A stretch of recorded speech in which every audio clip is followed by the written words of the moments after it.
All right, folks, I'm going to jump on in to make the most of our time. So I will be sure that we finish before the top of the hour, and I'll leave a couple of minutes at the end for questions that we may have. As Terry mentioned, we'll be using the chat box. So there'll be a couple of times where I'll ask you to put ideas in there. Feel free to use that as you like with ideas as we go through. Also, if you have questions as we go through, feel free to put them in there. I'm just not going to answer till the end just to make sure that we get a chance to cover everything. All right, so let's get my system working here. There we go. So this is just kind of what we're going to be talking about today. Let me start with a little bit of an introduction. So I know Terry mentioned where I'm from, and I don't tend to do a lot more introduction than that, but I did want to, in this situation, give you all just a little more framework of a bit about my background. So I come to this presentation today with just holding a lot of you all in my heart as caregivers. I was the caregiver for my dad before he passed away a little bit over a year ago. I'm currently the caregiver for my mom, who is living at a distance, so caregiving looks really different. My dad had lived with me for a period of time. My mom does not and lives in another town. So when I give examples, I'm going to pull from some of my own examples because that's what my experience of this has been. Certainly not to say those are the only ways folks experience this stuff, but it's just been my personal sort of journey through this. I want us to talk about and think about the framework of burnout. That's how we're going to be talking about this today. I'll give some framework of why we're coming at it from that point of view and some resources. But what I really like is we're going to be able to get into some very specific things that we can do to manage stress and anxiety that comes from any points in life, but definitely caregiving sort of sets us up for more of these. And then I also want to touch the end on gratitude practice and how to incorporate that as well. All right, so when we talk about burnout, I've been really interested in this concept, and it really kind of sprung from this book that I'm going to reference in a few minutes for about a year and a half. When we think about burnout, often when we hear that word, we're thinking about work. That is what the original research came out of. That is the framework that burnout kind of got established in the 70s. What I've enjoyed kind of digging into more is how we as people burn out, though, how our nervous system burns out, how when we have too much demand in life, not just from our paid job, but from all the demands in life, what impact that has on us and how we navigate it so that we don't just become little fried crispy tots at the end of all this, give up, but we actually can still live and find some joy and purpose in this stuff. So when we look at these three core components of burnout, and I'm going to do this part real quick so we can get into that skill building set. But when we get into thinking about the three components of burnout, this is what came from that original research in the 70s. So these three components: emotional exhaustion, we're carrying too much for too long; the sense of depersonalization, we start seeing a decrease in empathy, a decrease in care. Like my bread and butter is empathy. I'm all empathy all the time over here.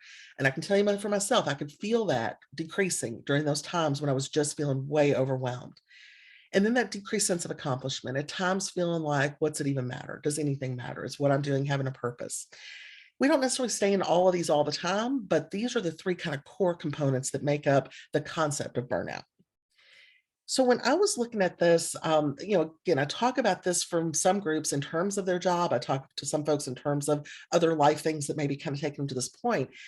But I was looking through, my master slides around this, and it really struck me that when we looked at the job, kind of paid employment job burnout.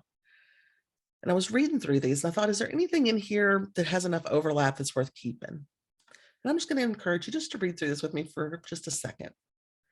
Having little control, sometimes overly demanding sort of expectations, things that feel monotonous, and then also chaotic, high pressure, extremes of activity, lack of social support, imbalance in different areas. We're in caring kind of roles. And I thought, boy, if we're talking about, again, caregiving may not be the paid work we're doing, but boy, so many of these to me resonate with what I'm hearing from other folks when they're in a caregiving role. Same sort of thing when we think about job satisfaction. I would say these really mirror some of that work, kind of traditional work-based framework. Doing things that we enjoy, hanging out with people that give us that positive lift. We're going to talk about some of that in a little more detail in a minute. Integrating self-care, not just being in that mindset of, okay, when all the worries are done, then I get to take care of myself. When all the problems are solved, then it's my turn. And when we do that, we don't always get to a turn. We have to integrate that in every day. Doing something we feel good at or accomplished in. The two kind of components I'm going to focus in on are those, sort of toward the bottom, that learning to complete the stress cycle and gratitude practice. and then that piece of helping others when we can. So when we think about things that give us a lift, again, there's a lot of parallel between our paid work and our unpaid responsibilities that we carry. The book that I'm referencing has a couple of different covers, and so I've got both of those on here, as well as this link to the podcast discussion where they talk about maybe a third or so of the book. They kind of cover that. I'm going to send this through Terry. So this is just so you've got this. If you want to explore this more, the Nagoski sisters, I think, did a great job in this book. It's really well researched. It's based in science. And I love at its core that it is very practical. It gives us very practical hands-on tips of managing this. All right, so let's dig in. So when we talk about emotions, remember that emotional exhaustion, it was one of those core components of burnout. And we know that emotional exhaustion is the component that is most strongly linked with that negative impact on health, relationships, and work. So when we feel that emotional overwhelm of carrying too much for too long, it's going to be heavy and we're going to feel the impact of it. It may sound funny to even sort of pick apart and really talk about like what emotions are, but I think sometimes, again, we think we know, but then maybe what we're actually experiencing is a little bit different. It's important to keep in mind that emotions are really just these cycles of things that are happening in our body. They are these neurological events. So when I'm feeling joy, there are physiological things going on in my body during that time. Chemicals are being produced, muscles are constricting or expanding, vision is changing. All of these emotions, whatever one you want to pick from, it's going to come with some physiological kind of results or responses that we have in our body. And it's really important for us to remember that emotions have a beginning, a middle, and an end. This is going to be important as we talk about things like letting ourselves cry, some of those things. We move through emotions and our body has a response to it. All of our body has a response to it. So we're not just in our head thinking it. We're not just in our heart thinking it. Our entire self is experiencing the emotion along with us. Our responses in these moments are instantaneous and they're automatic. So this isn't a choice of what we're going to do. It's not I feel happy. I think I'm going to lower my blood pressure. Like that sounds silly to even say that. These are not choices we make. And I think that's really an important point because what I end up seeing in my role as a therapist is I see so many folks blaming themselves. Why do I react this way? Why do I get so upset about something? Well, sometimes we're just dealing with the things that we're having a response to things going on around us. And so I think trying to lower that self-recrimination or self-blame is also going to be helpful in this process. We also, I think, have to sort of acknowledge the reality that fixing a problem does not necessarily solve the emotion related to it. So using a caregiving example, a medication is approved. We've been going through something for weeks and weeks trying to get an okay on something, and we get the okay. Well, just because the problem is solved, that feels good and we can get a lift from that, but it doesn't necessarily resolve all the emotion related to it. Maybe we're upset with a sibling who didn't help out, or we're frustrated with the doctor's office that didn't follow through, those kind of things. So we can still be stewing in emotion and in response, even when the problem itself has been solved or we've moved on from it. Exhaustion happens when we get stuck in the processing. Okay. We can be tired and exhausted from all sorts of things we do, but that emotional exhaustion comes when we get stuck in the processing and we cannot move through it. So when we think about our stress response, let's start with what's the purpose of stress? And again, it may seem basic, but we get to the other deeper pieces when we can start with this basic stuff. So the basic purpose of stress, it helps us respond to high demand situations. Coming on to do this presentation today, I wasn't like hugely stressed. I wasn't like in emotional exhaustion about it, but I had a little bit of stress. Like, okay, is all my stuff in order? Am I ready? Is this going to work all right? And having that little small stress made sure I got prepared. It made sure I was on time, that I had my stuff together. And so a little bit of stress gets us places, makes sure we're getting things done. It kind of boosts our functioning in the short term. So little small bursts and we do the thing and it resolves. When we have this stress response though, when it starts to get bigger, well, we know that physiologically there are things happening within us. So we have this production of chemicals within us, so the cortisol and adrenaline, these other chemicals that are going on. The neurotransmitters signal the brain to feel emotions such as fear. So again, if I'm thinking about my presentation, there might have been that little piece of, gosh, what if I log on and I don't even know where my presentation is, or I'm not even ready, to set this up. I don't even have a microphone that works. So having a little touch of that fear keeps us motivated and moving. It can impact our immune system. Again, small bursts we can handle. We can flare up and then we can settle down. So we have that small burst that impacts our systems, and then we're able to settle down in a typical stress response. Sometimes, though, we find that even when a stressor ends, we may be left in that sort of stew of chemicals that impacts us. So when we have high stress, when it starts to become more persistent, we're stuck kind of navigating, and our body's trying to metabolize those chemicals. So the adrenaline, the cortisol, these different negative sort of chemicals that spike up for us, serving a purpose in some situations, but not a thing we want to stay in. So what happens is that this triggers the fight, flight, freeze response. All right, so we're going to do a really quick, like down and dirty, what is fight, flight, freeze? Because that framework is part of what helps us understand what tools to use to get out of it. So I'm going to give you just a real basic explanation. And if folks have seen me present in other places or talk to me one-on-one, you may have heard this already from me in a different version. But when we think about fight, flight, freeze, let's talk about kind of what's happening in that moment. I think a lot of us picture fight, flight, freeze, and we're picturing something like a bear. I'm out in the woods and there's a bear that's running toward me. So if that bear is running toward me, I'm going to, in that moment, I'm either going to fight. So I'm going to pick up the stick and fight the bear off. I may flee, I may run and hide or try to get away, or I may be frozen in place, that idea of tonic immobility, where we're just sort of deer in headlights. In that moment, our entire system gets engaged. Let me add a couple of these pieces in here. So in that moment, all of those systems that you're seeing on the left, and this was honestly one of the better graphics I could find, it doesn't even touch on every system that's impacted. Every part of us is impacted when we go into fight, flight, freeze. Our body is gearing up for battle. It's kind of armoring up. Something scary's happening. I got to meet the moment. And we go into this automatic space. It's not a choice we're making. It's an early warning system. So that stress acts as the early warning system for fight, flight, freeze. We start to worry about, can I handle what I'm facing? And that question comes up, can I manage this? Can I take care of what's coming up and what's happening ahead of me? Our brain senses that danger and we automatically move into this mode. So those systems get prepared for battle. This is quicker than our mind can react. This, again, is not a choice. It's not me pondering, how fast is that bear going to run? How hungry is he? No, it's bear is coming at me. I'm doing something in response. Quicker than our rational mind can react. Our sympathetic nervous system is activated. What that means is all those things on the left, our muscles are getting tense, our digestion is shutting down, we're finding that our bladder is changing, our hormones are changing, we may find ourselves tremoring or having shaking in our hands. Oops, hold on, my graphic is messed up there. There we go. Our hearing shifts, our vision shifts, everything puts us in protective mode. And when we're in the woods and that bear is potentially running at me, that's what needs to happen. I don't need to slow down and think and ponder. I need to react. I need to get to safety. The problem is those same reactions happen when we're not in the woods with the bear. We're going to get to that in just a second. In our brain's effort to protect us more and more, what we know is it becomes more efficient in putting us in fight, flight, freeze. What does that mean? That means the next time that I go to those woods, I don't have to wait for the bear to show up.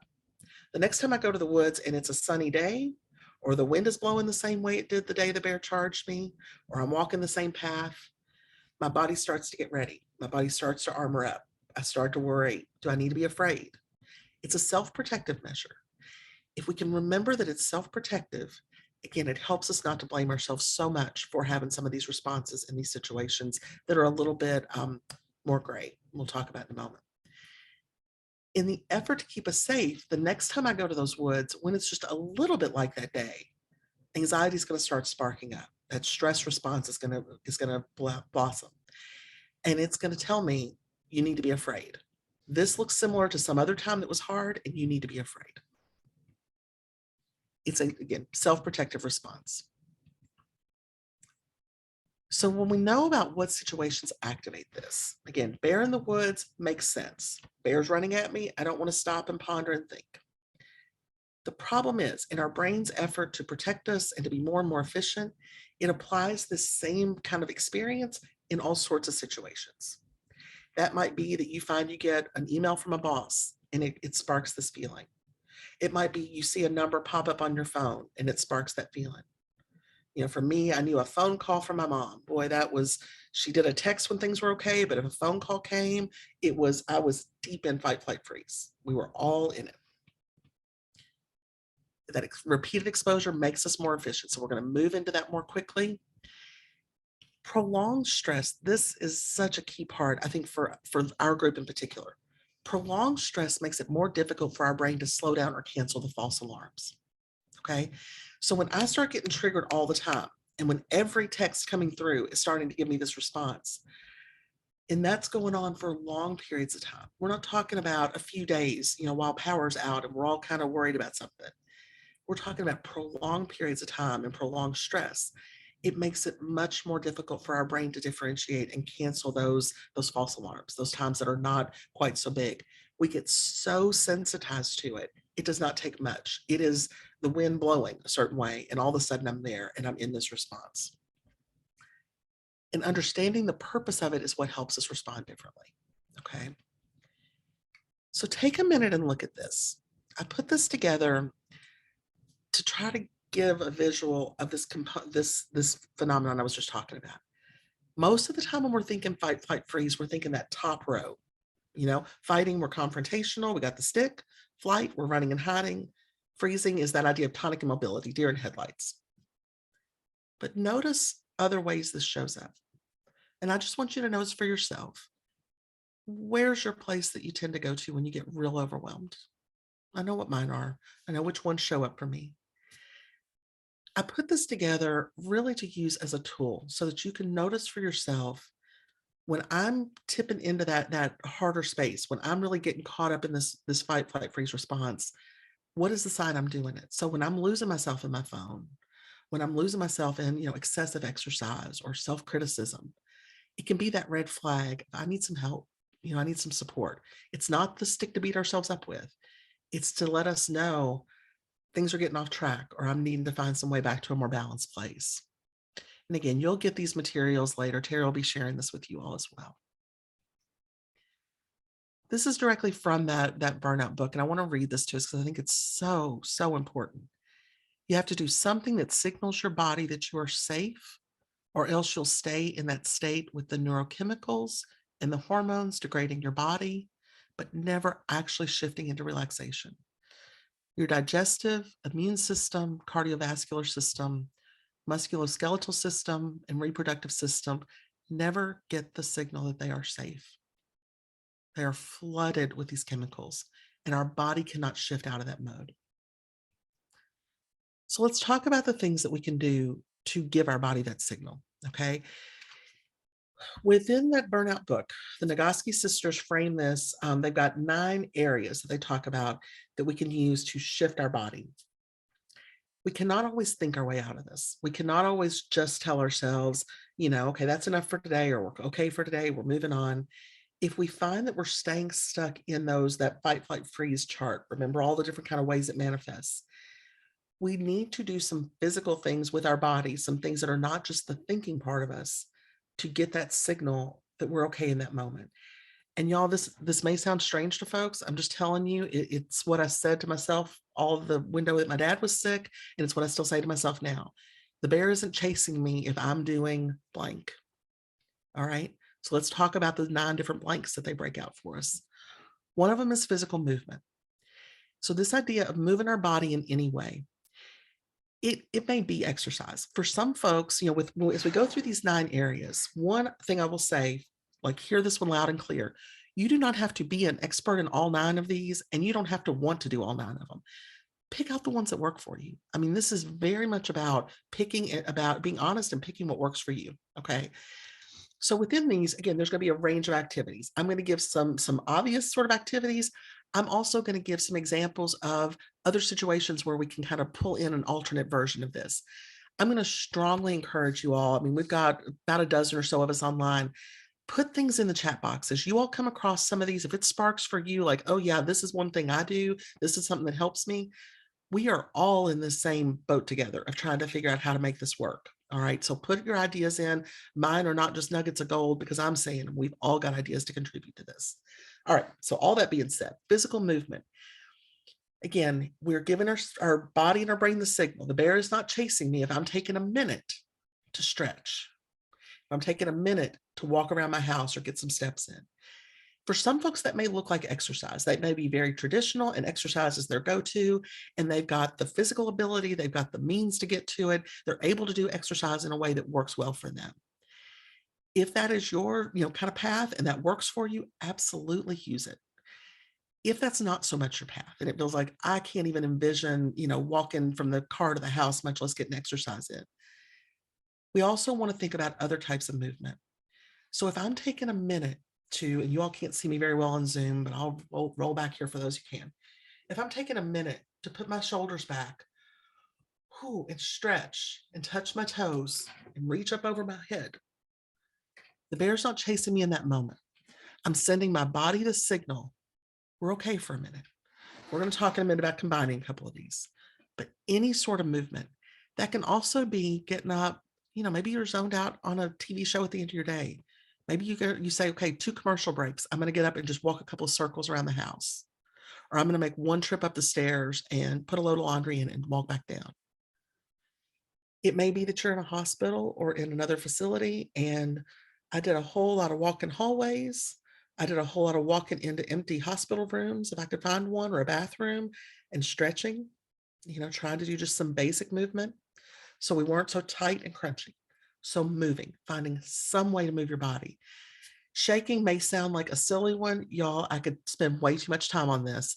I will tell you, there's a lot of good science about the importance or the value of even just doing some shaking of your shoulders. You all can't even see me doing it, or shaking of your hands, because we get tight. When we're in fight, flight, freeze, we get armored up. We're tight and crunchy. So we're trying to loosen that up. Okay, let's go to the next one. Mindful breathing.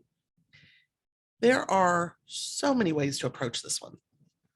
And the most important thing to me is there's not a wrong way to do it if you're doing it with some intention.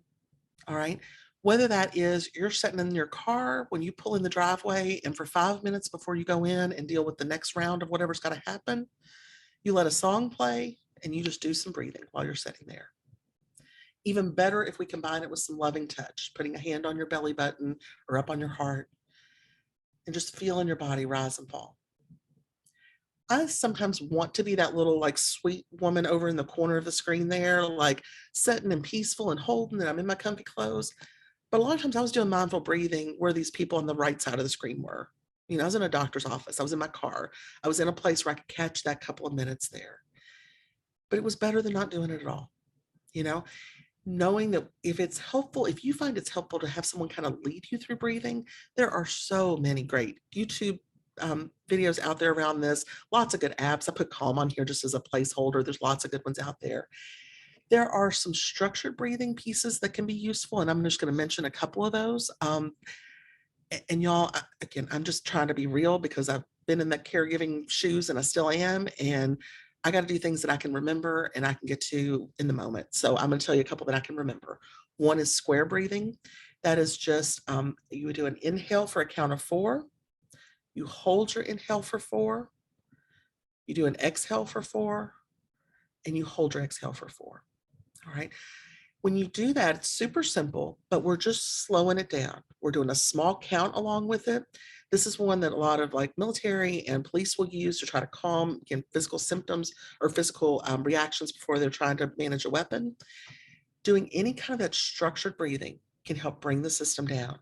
Counting breaths, this is a really good one for falling asleep at night. If you notice that you're just kind of struggling to calm your brain at the end of the day, just counting your in breath is 1, out breath is 2, in breath is 3, out breath is 4, and you count those from 1 to 9, and then count down from 9 to 1, and back up from 1 to 9, until you kind of bore yourself to sleep, essentially. Bringing that system down a little bit and giving your mind a little bit of that mental chewing gum, just a little something to count or to do in that moment. Again, if we combine it with that gentle touch, putting one hand on your heart and one on your belly, and I think I've got a picture on one of the upcoming ones that shows that you just get more bang for your buck. Bringing that system down, because what's happening, if I'm taking time to do this mindful breathing, if I'm slowing that down, the bear is not chasing me in this moment. It doesn't mean I don't have to re-engage tomorrow or later today. But in this moment, I'm bringing my body down. I'm bringing down my blood pressure. I'm calming my stomach. I'm letting my muscles loosen a little bit, because this is why we hear things like caregivers break down, that our bodies wear out, that we feel the impact of the stress so big. We've got to find these small moments to bring down. It can being aware of the lead breathing options. If you like listening to someone kind of talk you through it, if you have trouble staying in your head, sometimes even doing the counting isn't enough to kind of keep us sort of simply in our head. Then, okay, pull up a YouTube channel, pull up, get one of the apps that's there, if this is something you would like to kind of invest a little bit more effort into. Right, the next one that we want to talk about is social interactions. Again, this, we know in general, any positive social interactions are going to create that positive sense within us, that feeling of kind of home and connection and safety and security. But we don't always get a chance to have those social interactions the way that we'd like to.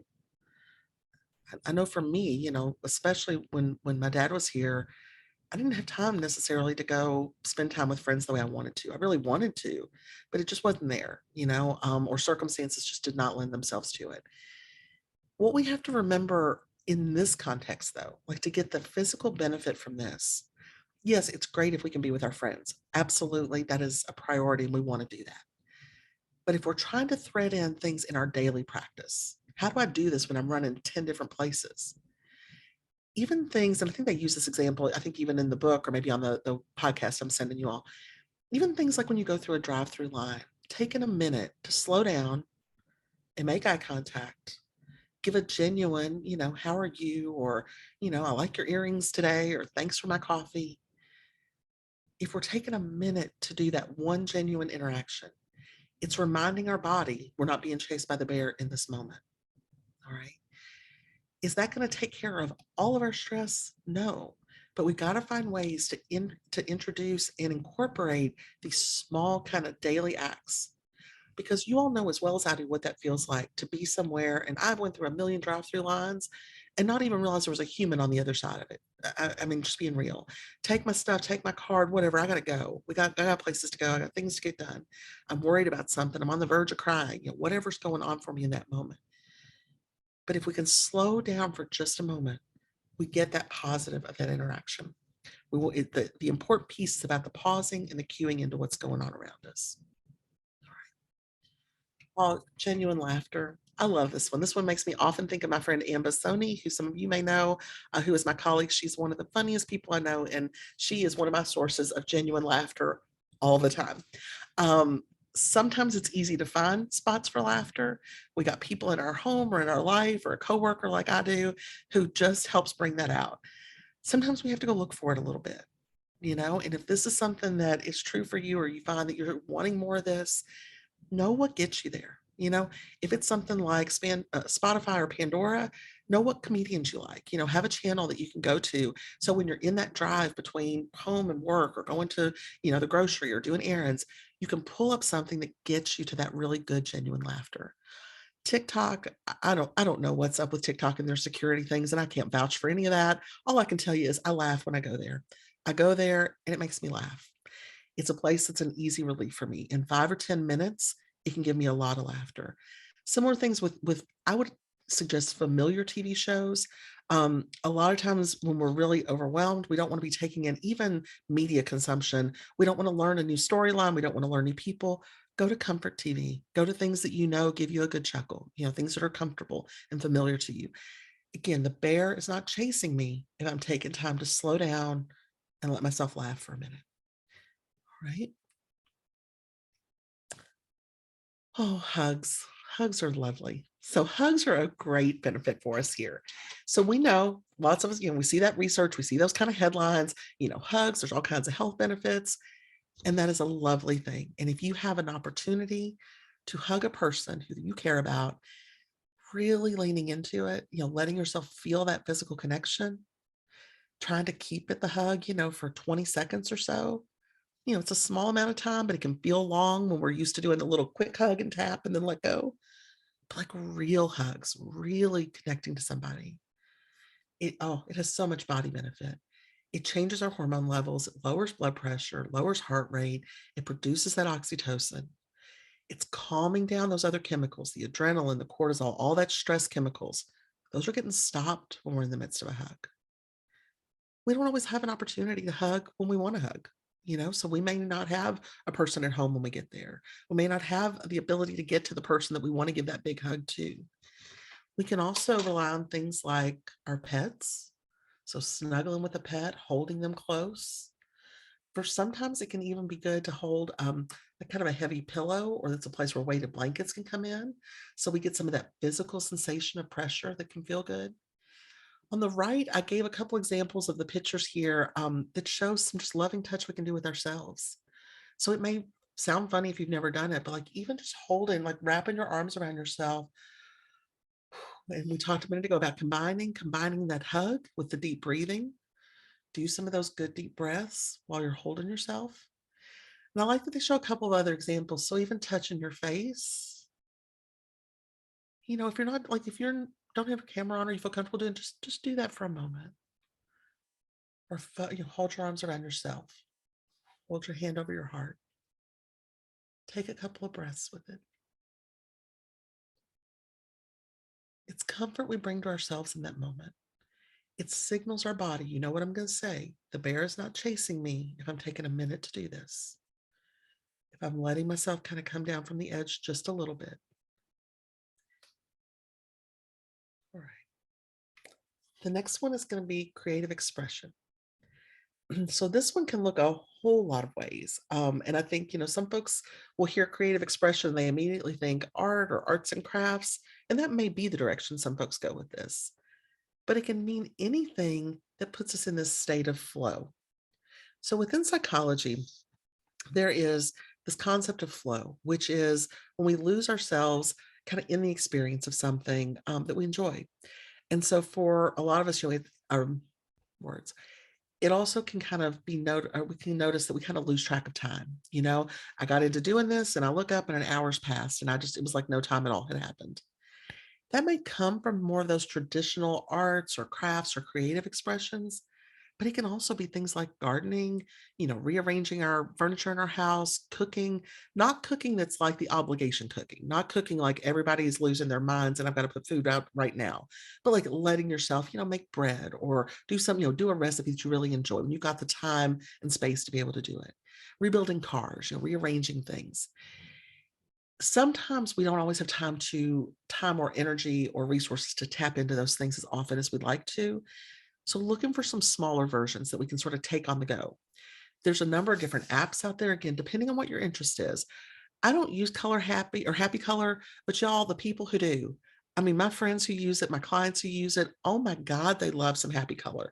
So if you've ever had interest in this, I just can't say enough, go get the Happy Color app. If that is something that feels appealing to you, my creative stuff is just in another area that's just not mine, but people love that app, love it. And it's just truly a color by numbers piece. It is so meditative. It really helps bring that stress level down for folks who use that and really find that joy with it. But for you, it may be things like going to something like Pinterest, and putting boards together. Maybe it's dreaming about, okay, when the yard gets, nice, when it's warm, here's the flowers I want to plant, or here's the things I want to do. Letting ourselves get lost in little bites of the things that we love. Sometimes circumstances make it so that we can't do it all to the degree that we would like to in that moment. But when I get a little time, when the opportunity's here, when we get past, this hospital visit, I'm going to look toward these things. Even looking for small things we can take with us, like, Zentangle at the bottom or little embroidery kits. Think about what you like. And again, if this isn't so much your area, that's okay. Pick one of the other 9 areas or 2 or 3 of the other 9 areas. But if this is something that sparks for you, and I hear this from my clients all the time, I used to be really creative. I used to love to go, take pictures of things or scrapbooking or, whatever the piece was that they like to do. And I just haven't been able to get into that stuff forever. I don't have the attention span. I don't have the energy. We don't have any room anymore. I had to convert the bedroom to something else. Is there a thread we can pull from that though? Is there a small piece? Because what that says to me, if I was your therapist and you were saying that, I would say, Okay, you got some interest there, and we know that that fits, that kind of meets a need you've got. What's one way we could adapt that for right now? You know, if you're going to be in your car driving back and forth all the time, is there a podcast we could follow that talks about creative endeavors that can get your brain into that space? You know, all right, I won't belabor that one too much, but lots of different ways we can approach that one. All right. And crying, y'all, crying is, it's a complicated thing. So let's break crying down for a little bit.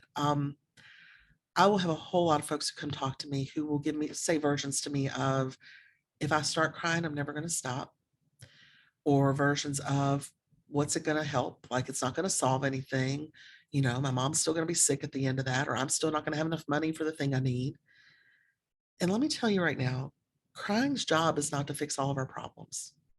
Okay. Crying is not like this solution gateway that once we get through crying, all of a sudden all answers are revealed and we've got it all, worked out. Crying's job is to let us feel our emotions, to not push this stuff down so much that it starts resulting in high blood pressure, chronic fatigue and stress, issues with our reproductive system, issues with our hair falling out, issues with our hormone levels. Crying is the pressure release valve that we can get. Now, sometimes folks want to cry and struggle to cry. I mean, that again, this comes up for folks coming in for individual therapy, and they just can't get there. Y'all, there are strategies we can use to help kind of get that gate opened a little bit. I'll use one kind of funny example, but it's true and a good one. I don't know if any of you have ever watched the show on it's on Apple TV called Shrinking. It's a new show. And one of the things that the therapist in there talks about is like he's using a good technique is someone was grieving. He was trying to help them, kind of open up this idea of crying and being able to sit with grief. And he was like, set a timer for 15 minutes, turn on the saddest music that's going to get you there thinking about the thing you're upset about, and let yourself just cry and sob and boohoo and embrace it till that timer goes off. And it sounds really funny. And it sounds like, a TV kind of funny stunt thing, which just, is a little bit is, but it's based on a real thing, giving ourselves some space for it, giving ourselves some parameters if that's what we need, giving ourselves that little spark at the beginning. And for a lot of folks, it is music, pictures, memories, things that get us in that headspace that we want to get into. And it may or may not result in tears flowing during that 15 minutes, but maybe it's just sitting with it and being open to it, letting your body know this is a safe space to do this. We can feel this stuff for a few minutes and then we can step out of it. And again, that was one TV example, but it's based on a real thing that we can do and real ways that we can access this. Crying helps us keep emotions from getting caught up in the body and kind of stuck. Because remember, stress is going to be there. We know it's going to ebb and flow over time. It's the getting stuck in it that's our problem. If we're crying, I would encourage you to let yourself really be present to it. I mean, truly let yourself go. And if that means you need to do it, behind 3 different doors so you don't have to interact with anybody, or you got a safe space, you want to do it in the shower and, your closet, then do that if that's where it needs to be. All right. Y'all have spent more time than I can count in my walk-in closet crying because it's the space I could do it and I felt like I could do it safely. We don't need to feed it more thoughts. And I think that's a really important point to keep in mind. And what I mean by that is, as we're in the moment, as we're feeling what we're feeling, we don't need to let our brain go down that road of, but what about this? But what about this thing that might happen next? But what if this goes wrong? It doesn't need more thoughts. We're not trying to solve a problem. We're trying to feel our emotion. All right. And trusting it'll end, that these are cycles our body goes through and that it will end. I won't say guarantee, but I would give a good solid bet. You're going to feel cleansed more afterwards. That doesn't mean we're not tired. It doesn't mean we're not kind of having that emotional hangover a little bit. But sometimes we need that release. We need that air to clear a little bit. All right. So this is another one that I'm going to read out for us from our book. To be well is not to live in a state of perpetual safety and calm, but to move fluidly from a state of adversity or risk or adventure or excitement back to safety and calm and out again. Stress is not bad for you. Being stuck is bad for you. Okay. We're going to feel these things. We're going to have experiences that put us in a heightened stress space. We can deal with that in short bursts, if we can come back to resting, if we can come back to a grounded spot. All right. Let's switch a little bit and talk for a moment about gratitude practice and just the importance of this. So let's see what it is. Give me 1 second. I'm trying to remember. This is a new slide for me. Okay. Value of gratitude practice. So I'm just going to put all these up. I don't know why I did these so they came up one at a time. I'm sorry. I was bugging myself there. So when we talk about gratitude practice, first and foremost, I want to say this is not the same thing as that whole like toxic positivity framework. So some of you may have heard of this. Toxic positivity to me is this sort of notion that we're all just, saying everything's fine and we're pretending everything is sunshine and kittens. And it's really not. And things are really hard. And like we're just looking at this positive stuff and like pretending the negative things aren't happening. That is not what healthy gratitude practice is. Okay, we're going to break down what it is in a second, but like hear me loud and clear. This is not just say it's all fine, look on the bright side, everything will be good, and pretending or invalidating the struggles that we're having.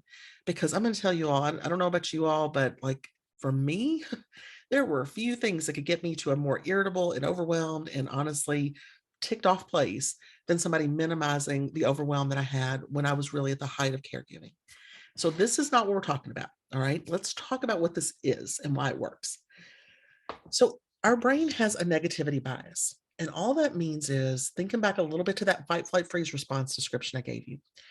Our brain is going to notice and hold on to negative things or threatening things in a deeper way than it's going to hold on to everyday kind of positive things that go well. And part of that comes from our brain's job to keep us safe and alive. So if I notice that, when I'm again walking down the street and there's I don't, let me think if I've got a good example. Let me see, I may be going off track with my example. If I notice there's a bunch of cracks in the sidewalk and I kind of stumble and around that, I'm going to be really aware of that the next time I walk, from building A to building B. Yep, there's that thing there. That's right. I stumbled. I was embarrassed. I almost fell down when I walked through there the other day. I'm going to go around the back side of the building. Okay, super simple. Our brain is going to pick up and keep negative information because it wants to protect us. It doesn't want us to repeat the problem that we had. And whether that problem is I almost fell down, or whether the problem is I felt bad about something, or I did something that I think was embarrassing or silly or what have you. Our brain is going to hold those things, pay attention to them, and hold them more automatically. What we want to do through gratitude practice is we want to encourage and build through the practice part of it. We want to build those positive connections so that our brain notices more of a balance of things in our world. Okay. It's going to notice the negative things that are not going right. It's going to remember our failures. It's going to remember things that we perceive as our weaknesses. When something goes smoothly, when something works like the first time, we're not always going to remember that. So you can probably tell what's going on for me these days with my mom. Medication approval, y'all. Like I'm going to shake my fist at the sky about medication approval. And when one of those goes real, real bad for a while, ooh, I'm all aware of it and reared up and I know it. And then, okay, it gets solved and yeah, I'm glad and I'm relieved. But I don't always remember that sometimes it just works fine. Like sometimes the very first time we ask for something, we get it and we go along and it's all good because our brain doesn't need to hold that the same way. It doesn't need to tell me that a few weeks later. Oh, don't forget, this might be a worrisome thing. Get worried about this or get scared about this. It just kind of brushes those off. When we are doing gratitude practice in an intentional way, what we are doing is forming more connections within our brain that helps bring more balance to how we're thinking about things. So, yes, we are still seeing the challenges we've got. We're still seeing the problems that are there and trying to solve them. But we're also making space within our brain, within our emotions for the stuff that worked, that feels good. So we know that any kind of acts of kindness or feelings of gratitude, they produce dopamine. It's that neurotransmitter. It's going to impact our memory and movement, motivation, mood, attention. I mean, all these things we want. We can't say that when those scary things come up, we're not going to have stressful moments. We're going to go into fight, flight, freeze short term. But some place that we've got some control over is cultivating some of these gratitude benefits. So the way that we do gratitude practice, it's so simple, but I'm going to give you just a couple of suggestions in there that really make it more effective and really back the science side of it. So a lot of times you'll hear it talked about in terms of, pick 3 things a day that you're grateful for. Notice 3 things a day. And most of the science says between about 10 and 14 days, it's going to come up more automatically. You're going to have more just kind of positive, easy benefit and connection to this. The big suggestion I'm going to make in there is about being very specific when you're doing your gratitude practice. So for me, I could very easily say on any given day, I'm grateful for my husband and my son and my pets, because I'm always grateful for those 3 things. And that's lovely. And if that's all that I stay at, if I just say that to myself every single day, there's no growth happening. Like that's fine. And it's fine that I love them and they're good and I'm grateful for them. But there's no actual growth or change happening in my brain when I leave it at that. What we need to do is get very specific. So with my son, maybe I think about, okay, I'm grateful that last night Tyler made banana bread and knew that I really like banana bread. And he cut half the loaf off and he brought it and drove it to my house and left it outside in my car for me. Very specific. Because that memory, I want to bring that to the forefront. I want to remember that yesterday might have been a straight up S show of a day, but somewhere in there, I had a kid that remembered that I liked banana bread and drove over across town to bring me some. Whew, that's going to feel good. We want to bring those things to the forefront. So get real specific, get real specific. And some of the gratitude might be even the hard things. I'm grateful the pharmacy got it right on the first try and nobody denied anything. And it worked this time. Because if I'm just in fight, flight, freeze mode and I'm just rushing to get through all the stuff in the life as fast as I can, I'm not remembering that. I'm not acknowledging that piece for myself. We need to bring those things to the forefront a little bit more deliberately. So again, this is not saying hard stuff isn't there. It's saying in the midst of hard things, what is it that was really meaningful to me? It also lets you know what we want to cultivate. What people are there for you. I mean, it lets us really think about broader kind of circles of thought. Who's there for me? What actually makes a difference in how my day goes? Is there something I need to shift? If I'm noticing who my gratitude stuff's always coming back to this one friend. Okay, like, do I need to really say to her, hey, guess what? I've noticed you make my gratitude list about every day. I need you to know how much you mean to me. Talk about keeping connection. Remember that personal connection when we're doing that. All of these things are interrelated. But I think that as much as anything, one of the big takeaways for me in this was these are bite size enough that maybe we can do them while we're doing all the other stuff. Can I put in a little bit of breathing room, literally or figuratively, for me in this mix? Can I slow down enough at the end of the day to give me a few minutes of thought? How did this go today? What was working? What didn't? The more specific we're able to be, the better that's going to work. All right. All right, folks, this is our group. So these are our full-time therapists. We've also got a couple of contract folks that work with us. And so we are available. I'm going to do just a 1-minute ad about our service, and then I'm going to come off sharing to see if we have questions or have some stuff we want to talk about. So all employees as well as sponsor dependents are eligible for 5 visits through our office, and that renews every fiscal year. So every July 1st, folks have 5 visits for the coming year if they want to use those. And for some folks, that's kind of enough to check in on things. For some folks, they may want something that's more kind of ongoing, somebody they can see more frequently. We can also help with that. We can help navigate that with insurance and help you sort of figure out what might be a good fit for you if you're not sure. What we talk about in sessions is private and confidential, just like you would expect. But because it's a workplace-based program, I just like to be sure everybody's on the same page. The notes that come from your mental health sessions are not seen by anybody but your therapist at the end of the day. So it does not connect to your personnel records, your health records. Nobody else gets to see that. We can talk about whatever topics folks want to talk about. So we can be talking about work things, home things, or a combination of both.